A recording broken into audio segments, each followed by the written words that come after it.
Qaysi belgilar chaqaloqlarda tish chiqayotganini bildiradi-yu, qaysilari yo'q. Ko'pchilik ota-onalar bola bezovta bo'lganda, tish chiqyapti-yu deb bee'tibor qoldirishadi. Ba'zi bolalarda tish chiqayotganda hech qanday muammo kuzatilmasligi ham mumkin. Tish chiqish belgilari bu uyquning buzilishi, bolada injiqlik, ishtaha buzilishi, ko'p so'lak ajralishi, yuzning bir tomonini qizarishi, bola predmetlarda ko'p chaynashi hamda chaqaloqning issig'i ko'tarilishi 38 gradusgacha. Undan yuqorisi bo'lmaydi. Bu belgilarda bittasi yoki bir nechtasi uchrashi mumkin. Ana endi e'tibor beramiz.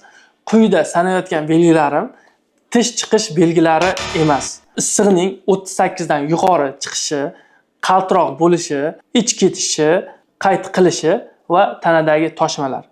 Agar farzandingizda 37 issig'i chiqdi, burni oqishni boshladi hamda varaja qilyaptimi, albatta biz infeksiya haqida o'ylashimiz kerak va zudlik bilan shifokorga murojaat qilishimiz kerak bo'ladi. Bu videoni esa yosh ota-onalarga albatta yuborib qo'yinglar.